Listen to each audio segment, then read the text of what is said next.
अखिल कोटि ब्रह्मांडों के अधीश्वर हैं, सर्वलोक महेश्वर हैं। किसी भी कामना से वही परम पद देंगे। वो वस्तु तो देंगे ही, परम पद दे देंगे। यदि इनके सिवा और किसी से, जैसे कोई भी बड़ा से बड़ा देवता है, वो विधि विधान देखेगा आपका। अगर विधि में त्रुटि है तो आपका अनुष्ठान सफल नहीं होगा। सांगोपांग अनुष्ठान होना चाहिए और उसी के अनुसार आपको फल देगा।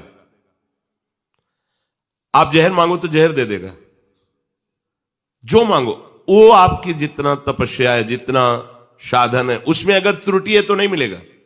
सांगोपांग अनुष्ठान हो, फिर जो चाहोगे दे देगा।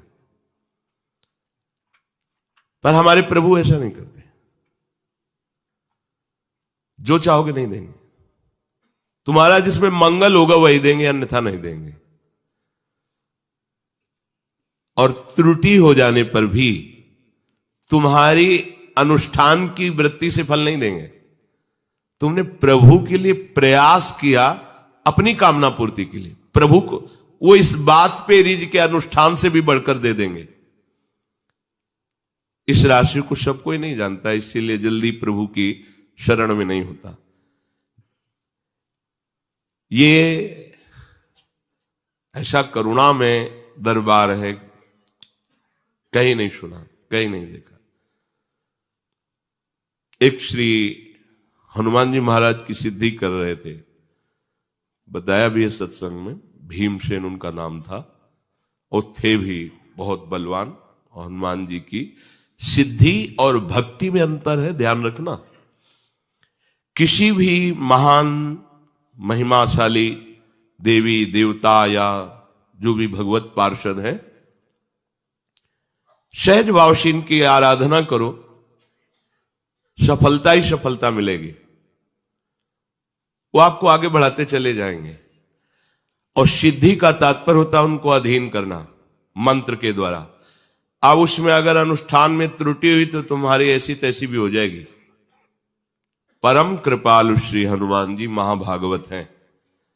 आप खूब भगवान के चरित्र सुनाइए, उनको नाम जप कीजिए, उनकी सेवा कीजिए। बड़ी से बड़ी त्रुटि हो जाने पर आपका मंगल नहीं होगा, मंगल भवन तक पहुंचा देंगे। पर यदि आप किसी मंत्र के द्वारा, हनुमान जी महाराज के जो मंत्र हैं उनके द्वारा आप उनको सिद्ध करके अपना चमत्कार दिखाना चाहे तो सांगोपांग होना चाहिए, नहीं फिर सब बिगड़ जाएगा। अब बहुत काल तक नियम निष्ठा में रहना कठिन होता है। उस समय बाल्यावस्था थी, तभी सुना था कि एक गांव पास में है, वो ब्राह्मण घर में जन्मे थे और मंत्रों का उनको ज्ञान था। अनुष्ठान हनुमान जी का कर रहे थे सिद्धि का। खंबे में बांधे गए, देख रहे हैं, जंजीर से, लोहे की जंजीर से खंबे में बांधे, ऐसे पेशाब करते, ऐसे डालते, ऐसे फेंकते, पागल एकदम। महाशक्ति संपन्न श्री हनुमान जी को मंत्र के द्वारा तुम अधीन करके अपनी कामनाओं की पूर्ति। आप उनकी सेवा करो, सियाराम नाम का कीर्तन सुनाओ, प्रभु के चरित्र सुनाओ। स्वयं अष्ट सिद्धि नौ निधि के दाता है वो कृपा कर देंगे। एक से एक सिद्धियां आप में प्रकट, उनको अधीन प्रेम से ही किया जा सकता है। आप शक्ति के द्वारा तो फिर सांगोपांग पास होना पड़ेगा। एक बहुत बड़े महात्मा के गुरु भाई, वो श्री आद्याशक्ति त्रिपुर सुंदरी भगवती की उपासना की, श्री राधा बाबा ने भी की। पर उनकी प्रसन्नता के लिए किया राधा बाबा ने, कोई मांग नहीं की। आपकी कृपा से श्री कृष्ण हमें प्रीतम रूप में प्राप्त हो।